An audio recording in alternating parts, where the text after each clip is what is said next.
ok, aí virei entregador. Já é melhor do que plantonista, porque o entregador está em movimento, certo? E aí eu fui ser entregador de uma videolocadora, estudando livros. E aí uma locadora, eu trabalhava como entregador, pediram um vídeo, fui lá levar o vídeo. Toquei a campainha no centro de São Paulo, abriu a porta, uma senhora de cabelo lilás. Pelo menos eu vi assim, né? Ela tinha uns 75 anos, no meu cálculo. E eu, com aquele vídeo na mão, fiquei sem graça. Falei, a senhora me desculpa, eu devo estar no endereço errado. Eu, por que, meu filho? Eu pedi o vídeo. Eu falei, sim, mas a senhora não deve ter pedido o vídeo que eu tenho aqui na sala. Eu pedi um vídeo do Stallone, meu filho. E era do Stallone o vídeo. Só que não era Rambo, não era Rock. Era o primeiro filme do Stallone, O Garanhão Italiano. Quem aqui sabia que o Stallone fez filme pornô? Quem sabia? Quem sabia? Levanta a mão. Quem sabia? Olha lá, olha como tá feliz o sujeito. Você viu o filme pornô do Stallone? É por isso que no Rock 1, no filme brincam com ele, O Garanhão Italiano é uma brincadeira com relação ao filme pornô que ele tinha feito. Eu tô com aquele filme na mão, imagina, na sacola, e aquela senhora de 75 anos, com cara de vovó que faz bolo. Eu falei, não, é realmente um filme do Stallone, só não é um filme de ação. Quer dizer, tem ação aberta, mas... Ela falou, menino, deixa de bobagem. Não, o Garanhão Italiano, eu já vi 5 vezes. E aí me veio algumas coisas que eu tinha lido nos livros. Não pode pré-julgar as pessoas, ainda mais clientes, né? Vê o cara chegando de chinelo e havaiana, não vai comprar. De repente é o cara com mais dinheiro.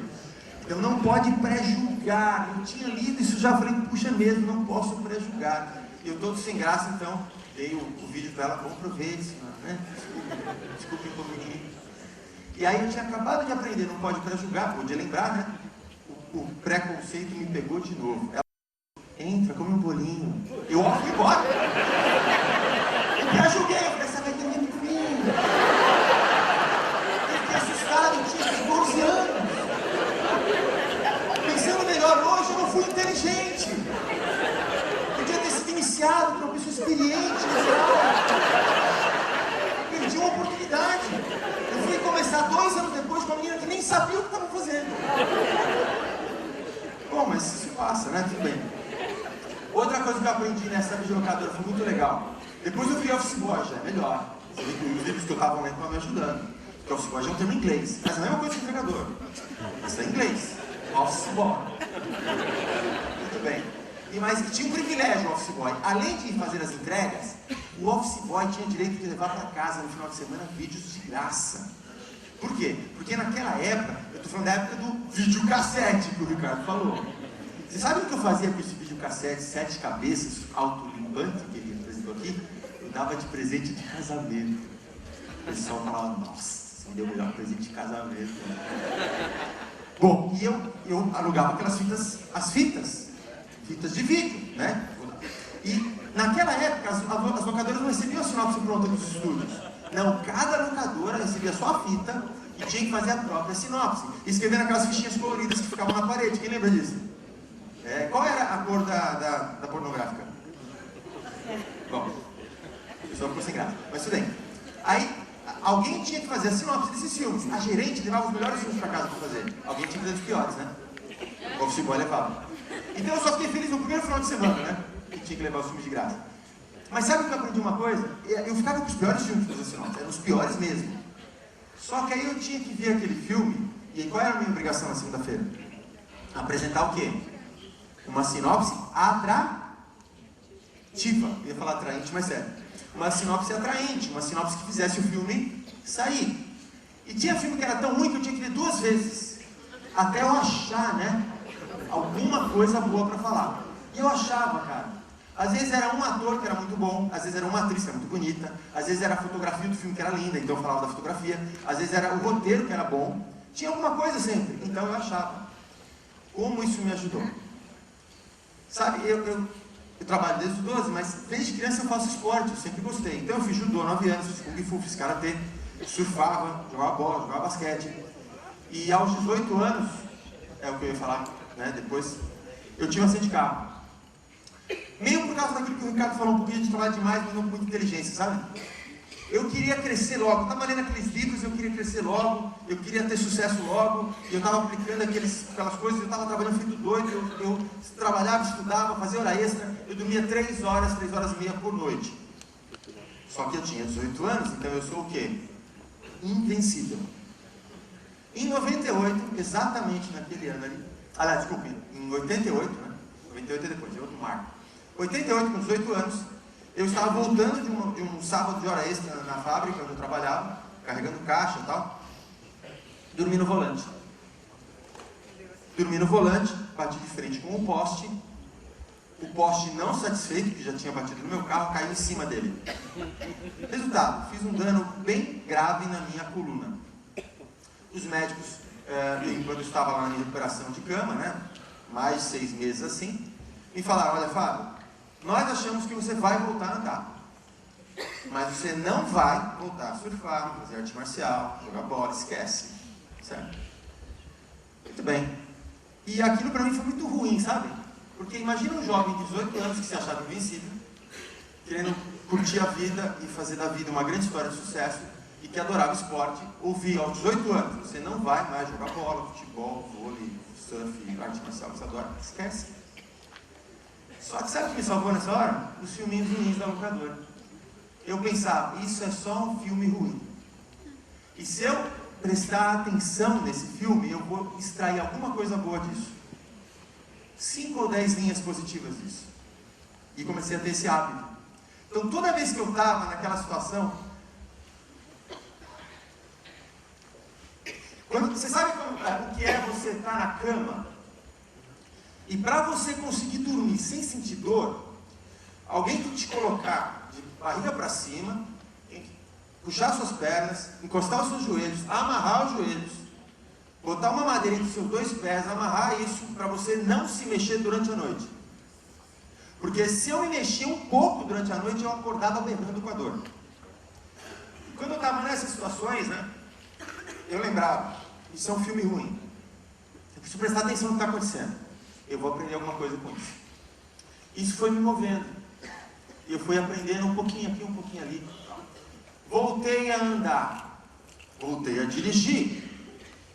E aos 20 anos, quer dizer, 2 anos depois do acidente, eu estou na Marginal dirigindo meu carro. O trânsito para, eu estou bem. Eu tinha aprendido a minha lição, descansava mais, dormia um pouco mais.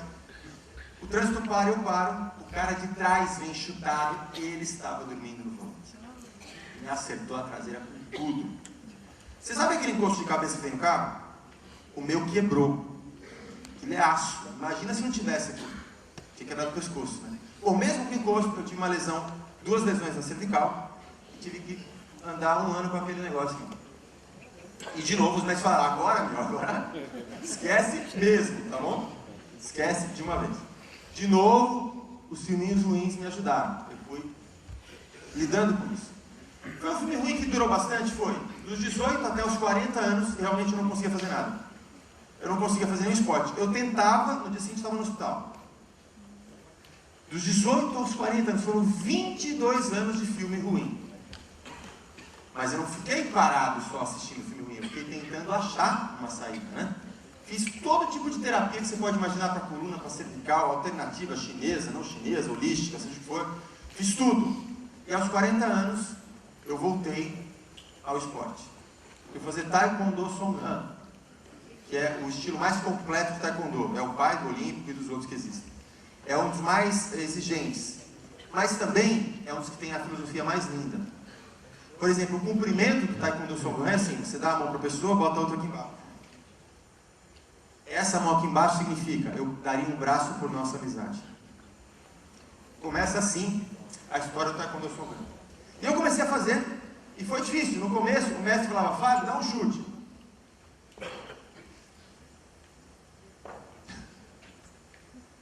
O mais legal do Taekwondo Songhan, ninguém ria quando eu fazia isso.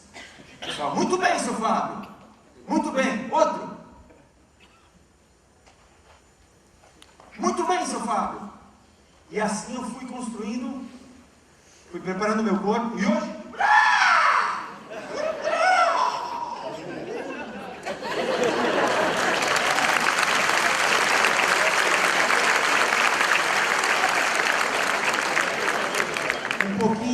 cada vez.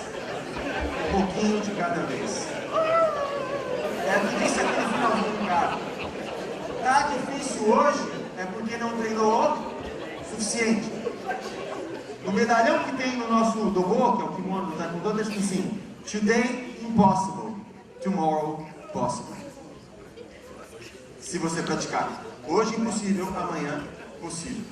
Certo? Eu fui campeão paulista várias vezes, campeão brasileiro e campeão pan-americano, 2 vezes. Depois de tudo isso, quando eu vou no campeonato, ninguém sabe da minha história, né? Ninguém imagina. Mas por quê? Porque eu não desisti de tentar melhorar. Quando você vai no cliente e, pô, é difícil vender para esse cliente, é difícil vender para esse mercado, não desista tão fácil.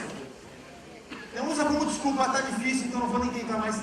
Tenta diferente, tenta uma técnica nova, estuda mais, pega mais um livro para ler, pega mais um vídeo para assistir, compra mais um curso.